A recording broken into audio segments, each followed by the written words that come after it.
I think many of you are aware that the Department and the services sponsor a wide range of medical and scientific research, and today we have with us a report on one significant part of that research.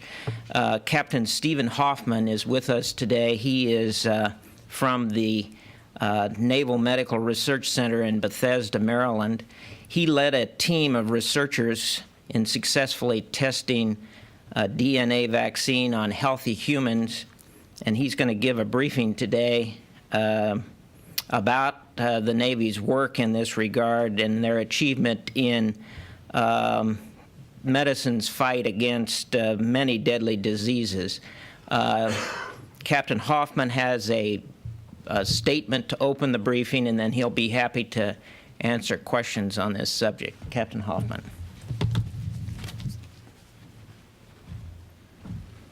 Thank you, Captain, and appreciate your being here. What we're publishing on tomorrow is on a new technology for developing vaccines. As many of you, I believe, are aware, vaccines are the most efficient, most cost-effective method of preventing infectious diseases, and in the case of the military, that also translates to biological warfare threats.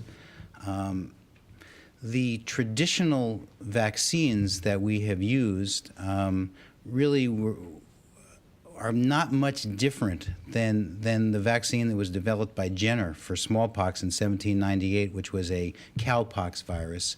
And in the last 100 years, we have continued to make developments in the area of vaccine development. However, all of the vaccines that we have received are comprised of the foreign material, and that could be a weakened virus, a killed virus, a weakened bacteria, the foreign material that we are asking the body to respond to with an immune response, so that when the individual is challenged by the infectious agent, that infectious agent will then be eliminated because the body remembers how to respond to it. But in all cases, individuals are being immunized with the foreign material. With this new technology, which is called DNA vaccines, what occurs is that the DNA that encodes, in other words, the building blocks for that foreign material, is injected or is administered, and it can be injected, as we did in our study, but it can be administered perhaps orally on the mucosa and by many routes. And then that DNA, which codes for the foreign material, actually gets into the recipient cells where the foreign material is produced. And that is fundamentally different than all of the other vaccines that any of us have received. So the question comes up, well, big deal. What's the advantage of this technology over the old technology? I would mention at the outset that there are many important infectious diseases, in fact, the most important in the world, such as malaria, tuberculosis, HIV, for which we don't have vaccines. And there are certainly many emerging infectious disease threats and potential biological warfare threats for which we don't have vaccines. And one of the reasons, or several of the reasons for that, are one, that some of these infectious agents are very complex, and the technology that we have had hasn't been capable of inducing or eliciting the kinds of protective immune responses that we want. And the second is that some of these infectious agents, such as the virus which causes AIDS, HIV, change themselves very rapidly, and that therefore we have to attack it with many different immune responses at the same time so as to stay ahead of it.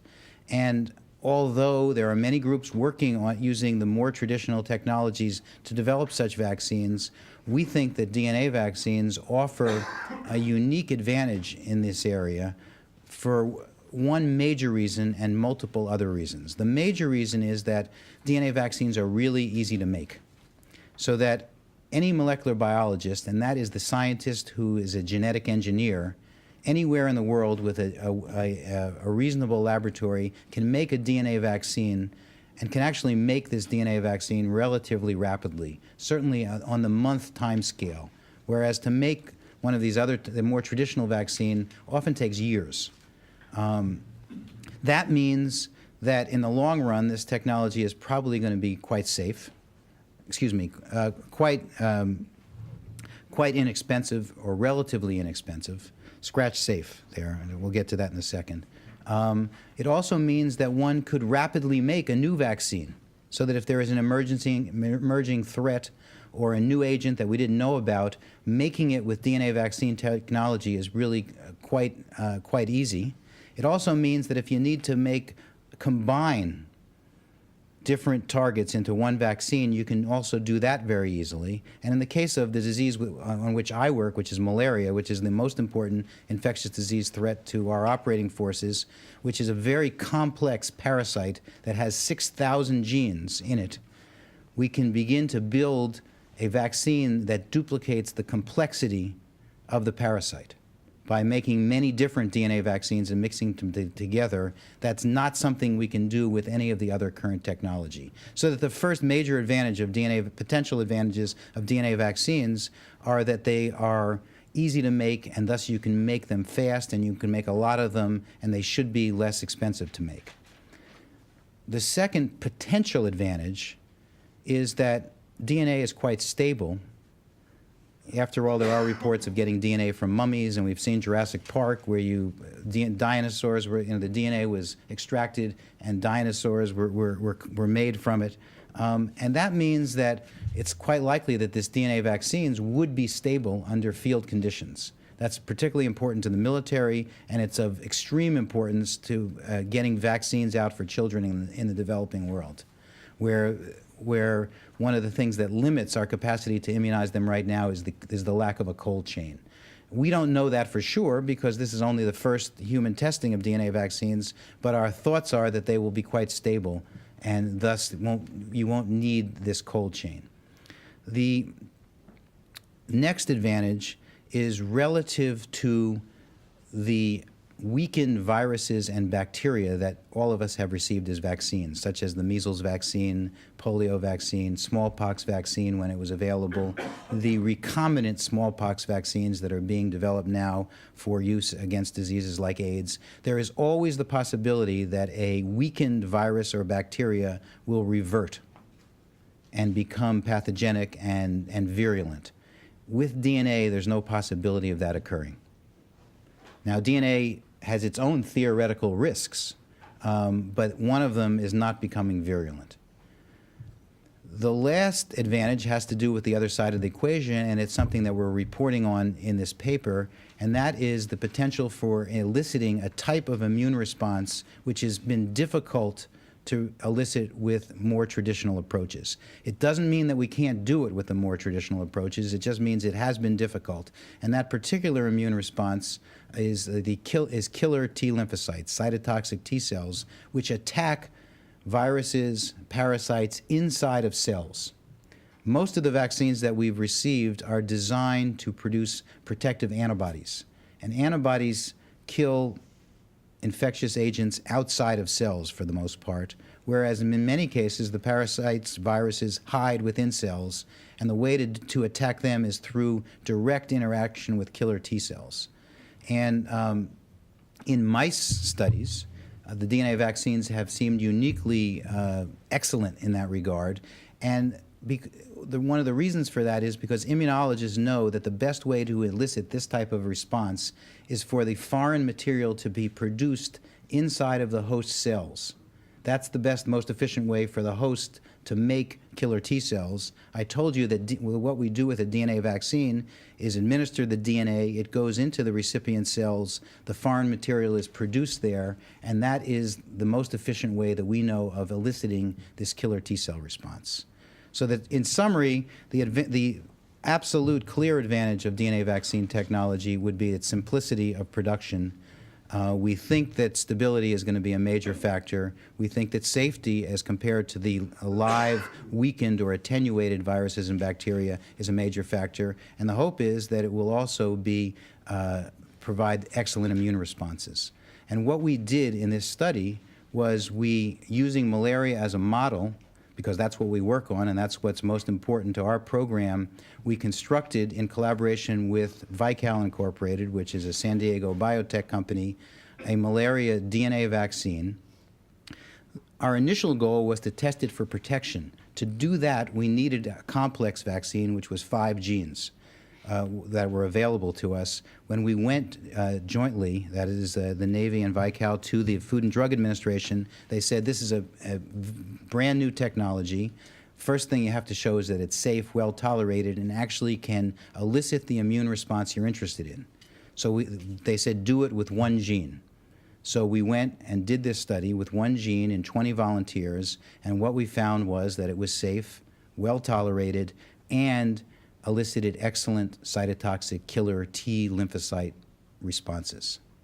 So what we have done is prove the principle that this technology, which was first discovered in the and tested in the early 1990s, the first actual paper on this showing immunogenicity was published in 1992, the next in 1993 on protection of mice, and since then there have been a host of papers in mice, rabbits, and monkeys studies showing that that DNA vaccines were immunogenic and protective, but this is the first demonstration in healthy humans that in fact we can make the jump from our laboratory animals to humans.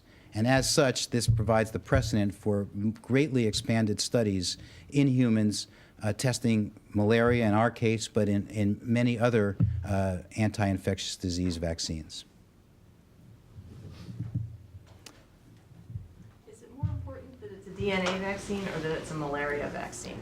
For this paper, it's much more important that it's a DNA vaccine. This is not, we used malaria as a model. What we have made here will never go forward as a malaria vaccine because it's not complex enough.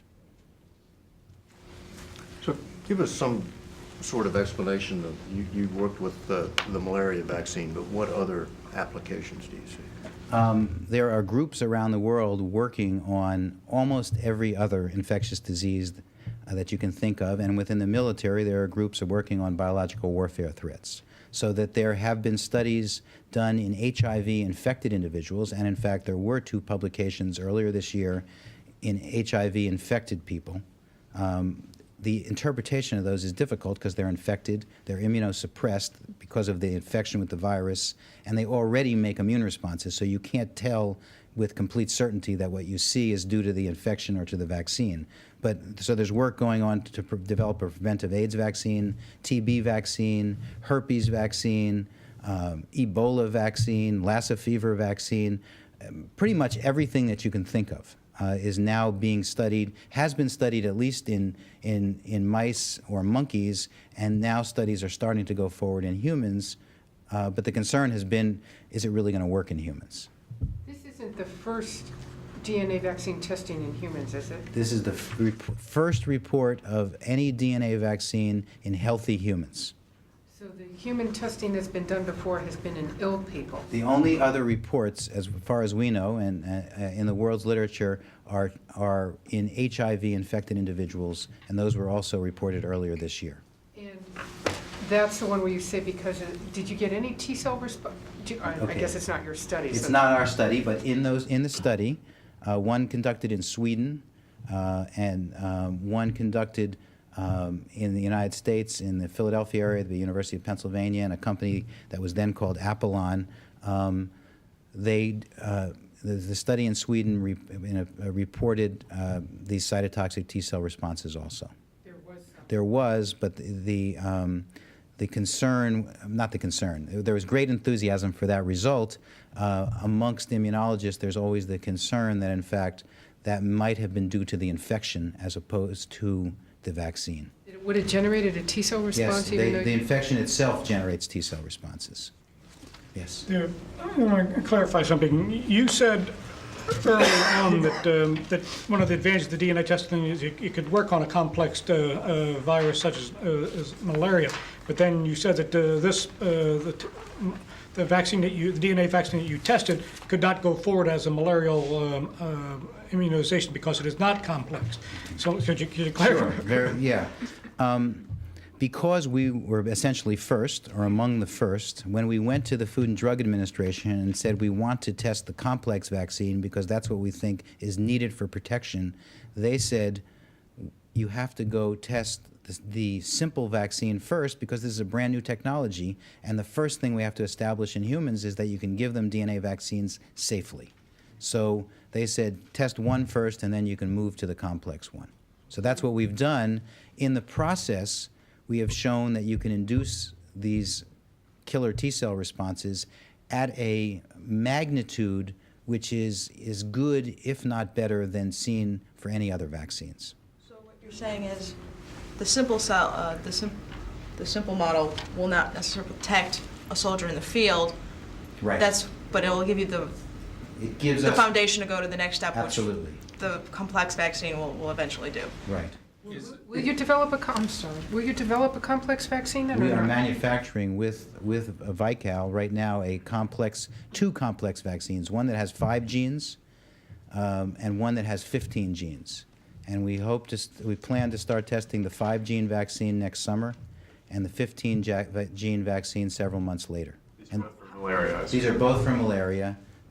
My entire focus in my life is on malaria. Explain the test that you have to do in order to prove that you have developed the malaria vaccine. Okay. So the question was, what are the tests that you need to do to prove that you have a malaria vaccine? So that what we would do is immunize individuals, do the exact same study that we've done now, which is show that test it for safety, which is first and foremost with this new technology, show that it induces these immune responses that we're after, and then in the case of malaria, we actually expose the volunteers to the bites of infected mosquitoes. And the controls, the ones who didn't get the vaccine, get malaria, all of them. Because we do it, we have a lot of experience with that, and we do it in a very controlled setting, it's quite safe. The individuals become ill with a flu-like illness. We diagnose them very rapidly and treat them. But it allows us to determine whether or not the vaccine is actually protective. Eventually, we would have to then, having demonstrated that it was protective in this type of setting, we would then take it to a place where there's natural exposure to malaria and immunize individuals and determine whether or not it protects those individuals. Will the mosquitoes used in the experiment be infected only with the level of malaria that you immunize these people on the 5 and 15 gene? No, they have the full complement. They have everything, and the hypothesis is that by making an immune response against those 5 genes that you will totally knock out the parasite. And we have good data on that from the mouse studies that is actually what occurs. And we actually have a model for that in humans, which is impractical to go forward with. We think it occurs in humans also. Malaria is complex not only individually, but it varies throughout the world Right. in the type of germ that's produced. Do you think that one DNA vaccine will work against all, or do we have to develop specifics for the different regions of the world? That's a great question. And there's 2 problems with, now if we're getting to malaria, and it can be extrapolated to other diseases, but very specifically for malaria. One is that, as you point out, the targets, they're called epitopes, but they're very short peptides. The targets of these protective T cells vary from place to place, from parasite to parasite. In addition, the T cells responses that you make are actually different than the T cell responses that I make because our genetic background is different. So for me to be able to protect everybody in this room against 15 different types of parasites, I have to build redundancy into the vaccine. Thus, I have to make it complex. And I don't have a technology other than DNA to do that, and that's why I'm making it 5 genes, each of which has maybe 500 amino acids, and those targets are only 9 amino acids long. Nobody knows how much redundancy you need, but we certainly know you need it. Otherwise, the parasite will eventually change itself and evade your immune response. How do you get the DNA? No, the way that we get the DNA is this. we take the parasites and we can actually grow them in culture in the laboratory.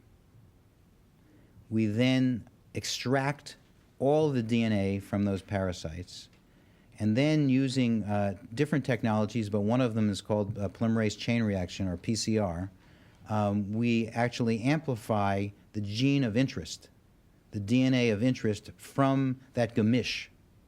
And we actually have it. I mean, you have it right there. You can't see it, but you can see it if you're a molecular biologist by tools that they have. And then you take that gene. So I was talking about the 5 genes that we're interested in.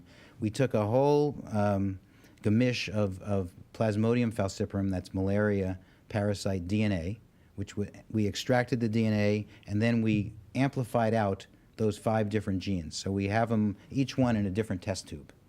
Those different genes are then placed into the DNA plasmid, which is the backbone of the DNA vaccine. So if you envision a circle, and we actually had some posters here, but they didn't show up. We'll have them afterwards. But basically envision a circle, and it's open. And you take the gene you're interested in and put it in here, so you have a complete circle. And over here on the circle, you have some DNA which promotes the expression. Oh, here they are. Good question. Well, we're ready for it.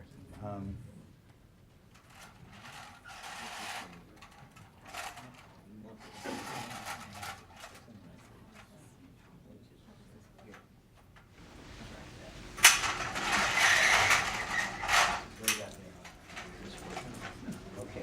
Well, this doesn't really, the first I've seen it.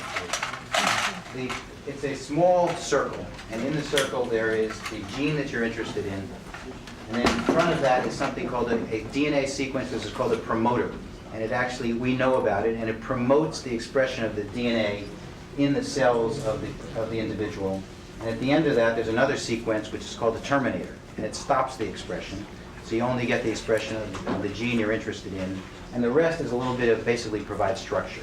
So it's a circle. Oh, I'm sorry. So it's a circle of DNA. So in the case of malaria, you physically take it out of the mosquito?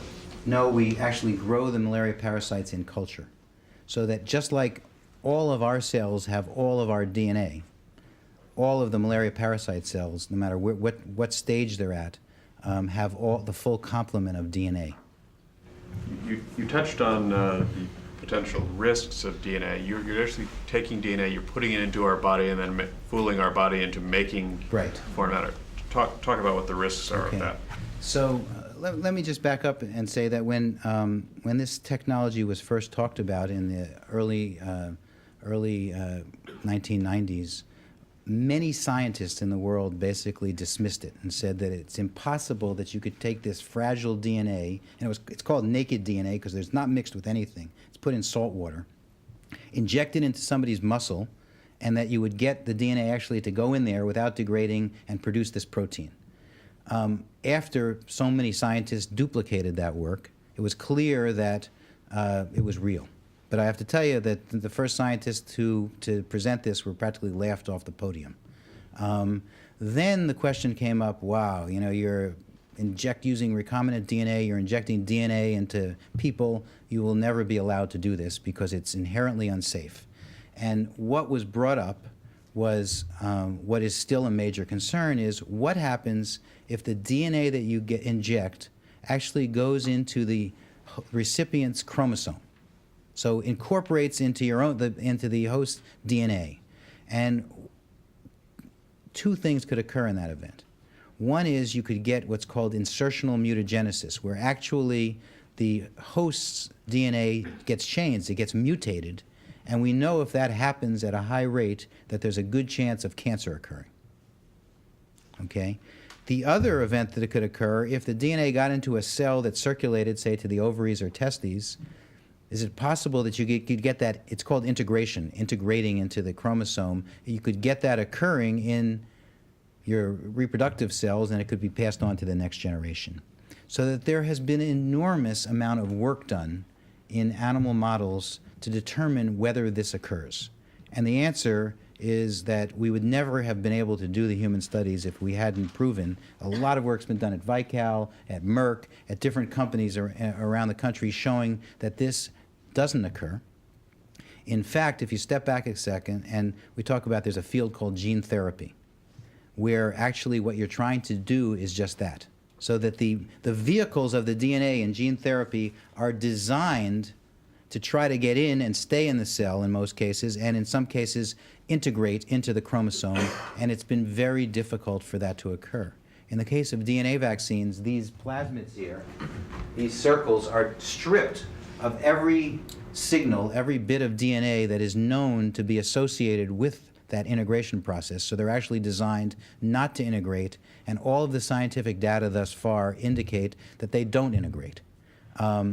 Before a DNA vaccine is licensed, there will have to be, obviously, like any other new product, long-term animal studies demonstrating that that this doesn't occur when the animals are subjected to, enormous quantities of it. But right now, there's no evidence, and the Food and Drug Administration has been involved with us for almost the last 5 years in developing guidelines for testing this. So they were on board very early, involved with all of the procedures that needed to be done, and of course they don't allow us to go forward into humans without these studies having been done. Back to the testing for a minute. The group of volunteers that are in your study, were they challenged with malaria? They were not challenged Okay. with malaria. So the group that will be in the study of the 5 gene and the 15 gene, it would be the same type of study you did with this initial group? Right. Okay, and then you go from there to challenging volunteers with malaria and taking it to the natural Right. exposure? Okay. What is challenging volunteers with malaria? Excuse me, yes? What does challenging volunteers with malaria mean? What it means is you take a ice cream carton with 5 infected mosquitoes and you put it on the volunteer's arm and you allow them to bite until they've actually shown about 5 minutes, and then you dissect them to make sure that the ones that actually are engorged, have blood in them, have malaria parasites in their salivary glands. And when the individual has been exposed to 5 of those, we have a 100% chance that individual will come down with malaria.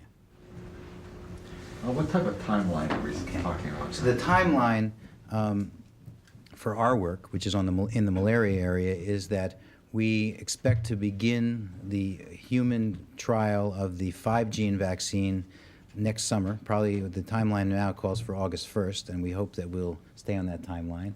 A lot has to do with our partners at Vical who are manufacturing it. For the 15-gene, we're about 6 months behind that. And then the study in the case of the 5-gene will take about 8 months before we have the results. And in the 15-gene, where actually the 15-gene vaccine, it's a bit complex to get into this. In contrast to all the vaccines that any of us have received, in which the vaccine that we receive is the same vaccine that children in the developing world receive, many malariologists believe that because malaria is so complex, there may need to be several different types of malaria vaccines. One vaccine would be vaccine for non-immunes, such as us, travelers, military personnel, people who are born in Nairobi and their children have never lived in a malarious area, but then they go home to visit the grandparents on the shores of Lake Victoria. And we're aiming the 5-gene vaccine at that group to protect children from dying in sub-Saharan Africa, where 2 to 3 million of them die every year of malaria. We think is we're going to require a more complex type of vaccine. And thus, to actually prove that that vaccine works, it will have to be tested amongst the population that needs it. That's a much longer-term prospect, and we're talking before we would get the results of the first really good field study would take 5 years probably. So it's a very difficult long-term process for which we need continuous enthusiasm and resources. Captain, how complex a vaccine would you need for United U.S. troops? Well, we're hoping that the 5-gene will work, and it's targeted at the liver stage of the life cycle over here, which, can I talk and walk or not? If you're going to do much explanation, you have to. And that The will broadcast guys can't. Okay, so I'm going to have Commander Carucci here point to the stages. In a virus or a bacteria, they don't really change once they're in your body, okay?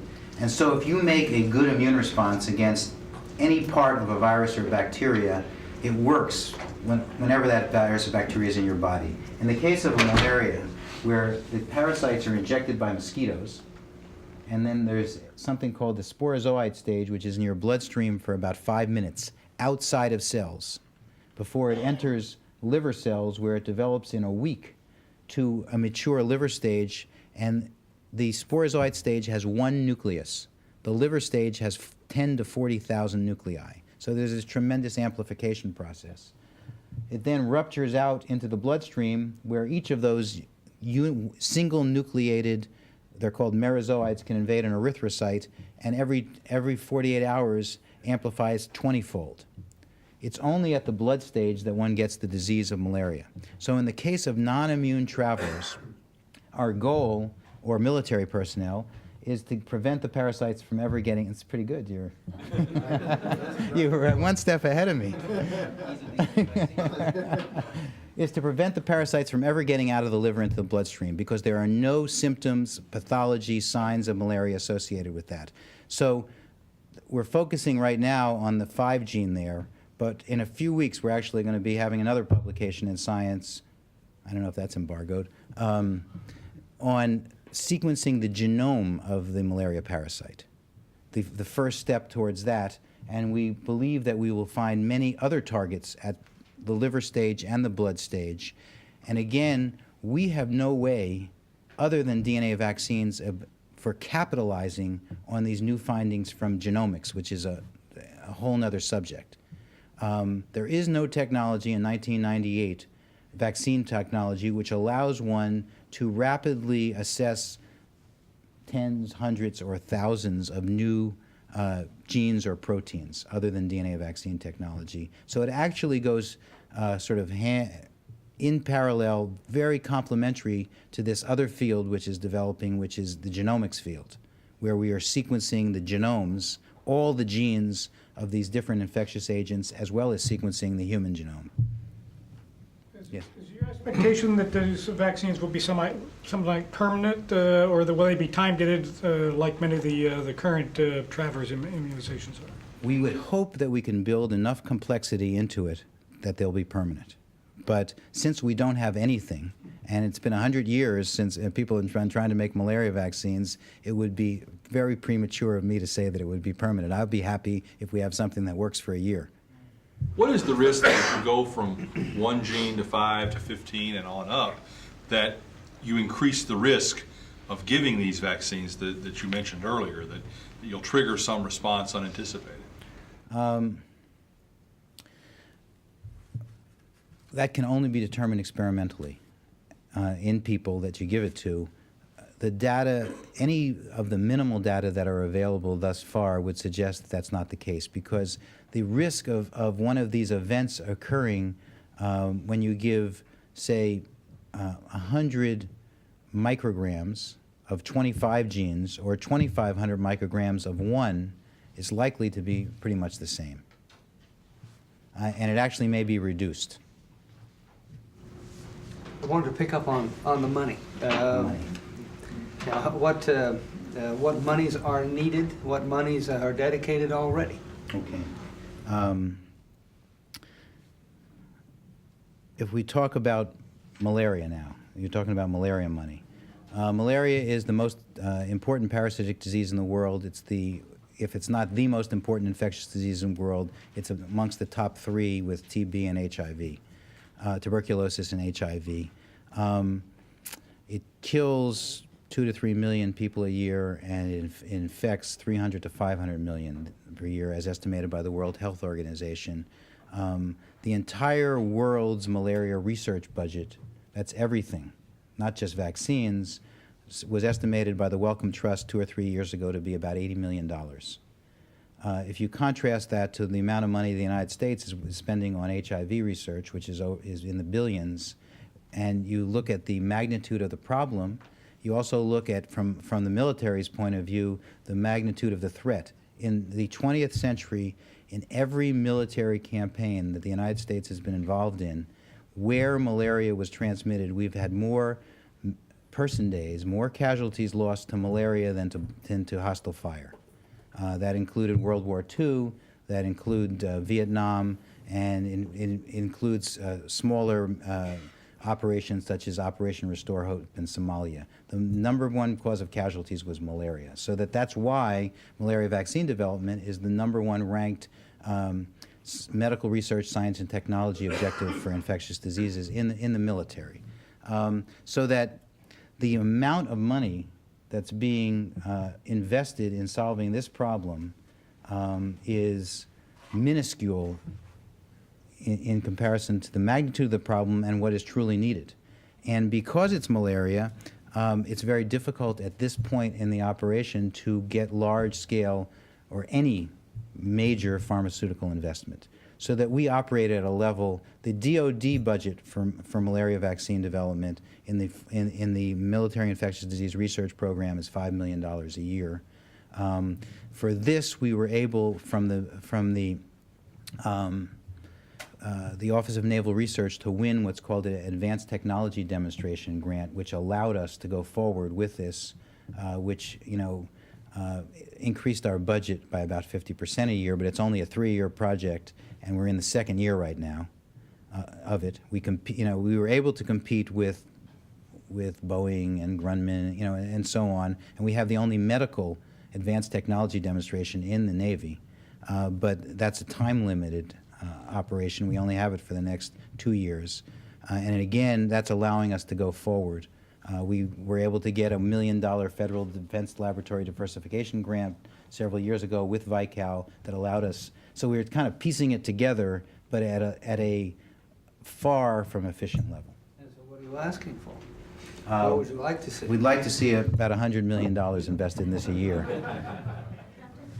Yes? If the 5-gene vaccine is successful, if the test on the human beings is successful, will that then automatically translate to use on troops? Will we start seeing that? That would be, well, the process of going from experimental confirmation in a study, as I showed you, to licensure by the Food and Drug Administration is a very long and winding road, which requires multiple studies with many, many more volunteers to demonstrate safety and efficacy, so that we would then have to move to expanded studies both here and overseas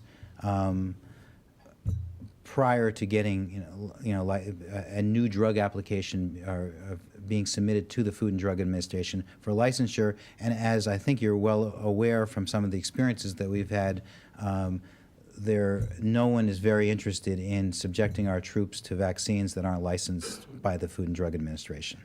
How long do you think before we might see it in use? If everything worked perfectly, I couldn't imagine that one could get licensure in anything less than 5 to 7 years. All right, but that's saying that things work absolutely, and I'm not saying that they would. You mentioned that in every place where we fought in the 20th century, where there was malaria present, that the casualties have been greater than battle casualties. Right. Isn't, though, the treatment of malaria such now that the risk is manageable? I mean, we don't have troops getting seriously ill with malaria, do we, anymore?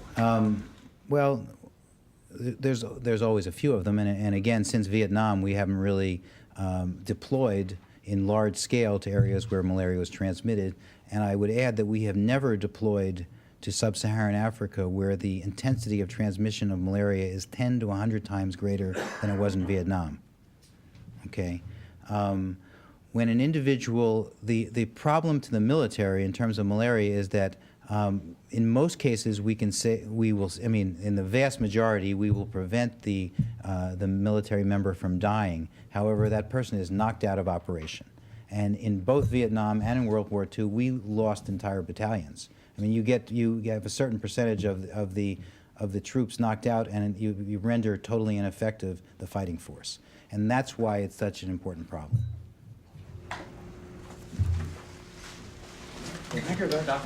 Yes. Could you introduce us real quickly? I'd like to introduce the members of the team.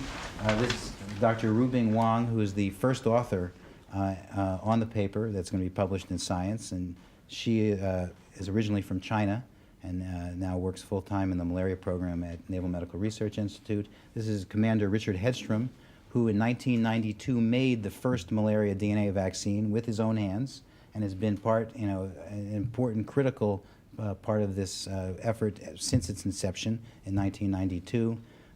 Commander Dan Carucci, who leads our malaria genome sequencing effort, which is going to be published in a few weeks, the first major advance there. And Dr. Alan Schreiber, who is the Chief Executive Officer of Vical Incorporated, a San Diego biotech company with whom we have been collaborating for 5 years on this project. Doctor, one of these articles that I was reading in the packet says that in 1987, to test another vaccine, you allowed yourself to be exposed. Do you plan to be exposed in this test? The answer to that is no, and the reason is that I'm actually protected against malaria. I mentioned briefly that there's a way of protecting against malaria, that if you take the malaria, these sporozoites, that was the stage that's injected by the mosquito, you take mosquitoes that are full of those and you irradiate them, which weakens the parasites. It allows them to go into your liver and then stop. That if you're exposed to 1,000 infected mosquitoes over about 3 to 4 months, you will be protected against malaria. And the protection lasts for about 9 months, which is what we're after for the travelers market. And we use that immunization process to try to understand the immunology and understand which genes are important in the protection. So a number of members of our laboratory, Commander Hedstrom and I, have been immunized with that irradiated sporozoite vaccine, and thus testing the other vaccine on us would be useless because, in fact, we're already protected. On the video you handed out, was it Commander Hedstrom who's getting bitten with the mosquito? And was that the culture in that video, that red, I guess it was you were working with a... That was a culture of lymphocytes, of the killer T cells. The culture of the parasites looks quite similar.